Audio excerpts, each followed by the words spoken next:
അനുവദിക്കുന്നുണ്ടോ? ഒരു ജേർണലിസം അവതാരതയ്ക്ക് വേണ്ട മിനിമം ചരിത്രബോധം വേണം. അറിവില്ലെങ്കിൽ അറിവില്ലായ്മ സമ്മതിക്കേ.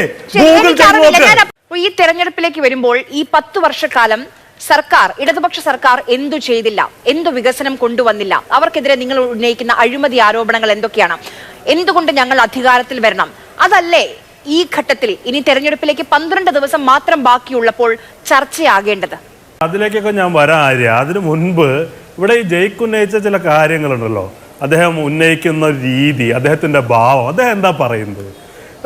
ചരിത്രം ബോധമുള്ള കോൺഗ്രസ്സുകാർ വളരെ അപൂർവമാണല്ലോ എന്നൊക്കെ അച്ചടി ഭാഷയിൽ പറഞ്ഞാൽ ഇവരൊക്കെ ചരിത്രം അരക്കി കുടിച്ച് 1 വീതം 3 നേരം എന്ന് പറയുന്ന പോലെ, ഹോമിയോ ഗുളിക കഴിക്കുന്ന പോലെ ചരിത്രം പഠിച്ച ആളുകളാണോ? എന്നിട്ടാണോ ഞാൻ പറഞ്ഞ ചരിത്ര വസ്തുതകളിൽ ഒന്നുപോലും ഖണ്ഡിക്കാൻ ജയിക്കിന് കഴിയാതിരുന്നത്? എന്താ ഇവരൊക്കെ പറഞ്ഞത്? പിന്നെ ജയിക്കിന്റെ ആശാനായ പിണറായി വിജയൻ എന്താ പറഞ്ഞത്? അടിയന്തരാവസ്ഥ കാലത്ത് ആ പ്രത്യേക കാലഘട്ടത്തിൽ RSSകാരൊന്നും RSSകാരല്ല, അവർ RSS അംഗത്തെ ഉപേക്ഷിച്ചു, ആ സമയത്താണ് ഞങ്ങൾ ബന്ധമുണ്ടാക്കിയത് എന്നൊക്കെ പറയുന്നതിനെ ചരിത്രപരമായി ഞങ്ങൾ ചൂണ്ടിക്കാണിക്കുമ്പോൾ, ഈ സമീപ ഭൂതകാലത്ത് നടന്ന കാര്യങ്ങൾ വരെ ചൂണ്ടിക്കാണിക്കുമ്പോൾ അത് പറയാൻ കഴിയാതിരിക്കുക. എന്നിട്ട് ഇവരുടെ സ്ഥിര മുഖമുദ്രമായ പരപുച്ഛം, അഹങ്കാരം, ചരിത്ര ബോധമുള്ള കോൺഗ്രസ്സുകാർ കുറവാണ്, മുഴുവൻ ചരിത്രമുള്ള ആളുകളാണ് നിങ്ങളൊക്കെ എന്ന് പറഞ്ഞാൽ അത് കയ്യിൽ വെച്ചാൽ മതി ജയിക്കെ. ചരിത്രം പറഞ്ഞും ചരിത്രം വായിച്ചും ചരിത്രം പഠിച്ചും ചരിത്രം ഉന്നയിച്ചും തന്നെയാണ് ഞങ്ങളൊക്കെ രാഷ്ട്രീയ പ്രവർത്തനം നടത്തുന്നത്. ചരിത്രം എന്ന് പറയുന്നത് നിങ്ങളുടെ ഒന്നും കുത്തകയൊന്നുമല്ല. അപ്പൊ അത് കയ്യിൽ വെക്കി, ചരിത്രം പറഞ്ഞു പോവാം. ജയിക്ക് അവിടെ അടിയന്തരാവസ്ഥ കാലം എന്നെങ്കിലും പറഞ്ഞു. അടിയന്തരാവസ്ഥ കാലത്തിന് മുൻപാണല്ലോ 1960, 1971. അന്ന് പാലക്കാട് AKGക്കെതിരെ 60-ൽ EMSനെതിരെ എന്തായിരുന്നു കോൺഗ്രസിന്റെ നിലപാട്, ജനസംഘത്തിന്റെ നിലപാട്? അല്ല, ഞാൻ അതിലേക്ക് വരാം. ജയിക്കിന്റെ വക്കാലത്തൊന്നും ആരും എടുക്കേണ്ട കാര്യമില്ല. ജയിക്കോട് സംസാരിക്കുന്നുണ്ടല്ലോ.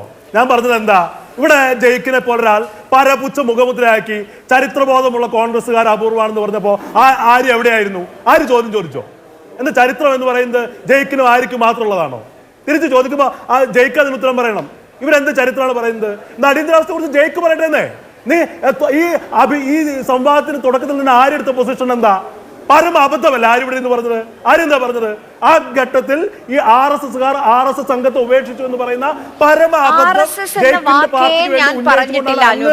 അനൂപ് തെറ്റിദ്ധരിക്കുകയാണ്. ഞാൻ പറഞ്ഞത് എന്താണ്? ജനസംഘം പിരിച്ചുവിട്ടു, ജനസംഘം പിരിച്ചുവിട്ടു, ജനതാ പാർട്ടിയായി. ജനസംഘം പിരിച്ചുവിട്ടോ, ജനതാ പാർട്ടിയായോ? അതിൽ ഈ പറയുന്ന സംഘടനാ കോൺഗ്രസിൽ നിന്ന് K സുധാകരൻ അടക്കം അതിൽ ഭാഗമായോ? ഇത് ചരിത്രമാണ്. ഇതിന് നമുക്ക് നിഷേധിക്കാൻ കഴിയില്ല. അന്ന് പ്രതിപക്ഷ അന്നൊരു പ്രത്യേക സാഹചര്യമായിരുന്നു. മനുഷ്യരെ കൊണ്ട് ജയിലുകൾ നിറഞ്ഞ കാലമായിരുന്നു. അല്ല, പ്രത്യേക അടിയന്തരാവസ്ഥ പ്രത്യേക കാലമായിരുന്നില്ലേ? അന്ന് RSS ഇല്ല. അത് കഴിഞ്ഞിട്ട് EMSന്റെ ആർക്ക് വിവരമില്ലെങ്കിൽ പോയി പഠിക്കേ. അന്ന് RSS ഇല്ലാന്നോ? ആരോടാ പറയുന്നത്? ജനസംഘത്തിൽ ജനതാ പാർട്ടിയിൽ RSS ഇല്ല. ജനതാ പാർട്ടിയിൽ RSS വന്നു എന്നൊരു ആരോപണം വന്ന സമയത്ത് RSS ഉണ്ട്. ആ ജനതാ പാർട്ടിയിൽ RSS ഇല്ല. പറഞ്ഞിട്ട് മനസ്സിലാവാതിട്ടാണ് അനുഭവം. ജനസംഘം പിരിച്ചുവിട്ടെന്ന ഇതിൽ ഇത്ര മനസ്സിലാക്കാൻ ബുദ്ധിമുട്ട് എന്താണ്? RSS ഉണ്ട്, BJP ഇല്ല. ജനസംഘം പിരിച്ചുവിട്ടു, ജനതാ പാർട്ടി രൂപീകരിച്ചു. ആ ജനതാ പാർട്ടിയുടെ ഭാഗമായി എല്ലാവരും സഹകരിച്ചു. എന്തുകൊണ്ട് സഹകരിക്കേണ്ടി വന്നു? അടിയന്തരാവസ്ഥ ആയതുകൊണ്ട് സഹകരിക്കേണ്ടി വന്നു. RSS വന്നു എന്നൊരു ആരോപണം വന്ന നിമിഷം എന്ത് ചെയ്തു? ഒരു RSSന്റെ വോട്ടും എനിക്ക് വേണ്ട എന്ന് പറഞ്ഞു. അല്ല, കോൺഗ്രസ് കാസർഗോഡ് 80 പാർലമെന്റിൽ എന്താണ് ചെയ്തത്? അന്ന് ആരായിരുന്നു കോൺഗ്രസിന്റെ സ്ഥാനാർത്ഥി? രാജഗോപാൽ പൊതു സ്ഥാനാർത്ഥിയായിരുന്നു. ചരിത്രം പറയുമ്പോൾ അത് ശരിയായി പറയണം. 1980 കാസർഗോഡ് പാർലമെന്റിലേക്ക് കോൺഗ്രസിന്റെ പൊതു സ്ഥാനാർത്ഥി ആരായിരുന്നു? 1980 പൊതു സ്ഥാനാർത്ഥി ആരായിരുന്നു കാസർഗോഡ് പാർലമെന്റിലേക്ക്? പറയാനുണ്ടോ? ചരിത്രം തന്നെയാണ് പറയുന്നത്. ഈ വിഡ്ഢിത്തം പറയരുത്. ഒരു ജേർണലിസം അവതാരതയ്ക്ക് വേണ്ട മിനിമം ചരിത്രബോധം വേണം. ആദ്യം എന്താ പറഞ്ഞത്? BJPനെ കുറിച്ചൊന്നും പറയണ്ട. അറിവില്ലെങ്കിൽ അറിവില്ലായ്മ സമ്മതിക്കേ. ഞാൻ താങ്കളോട് തിരിച്ചൊരു ചോദ്യം ചോദിച്ചില്ല.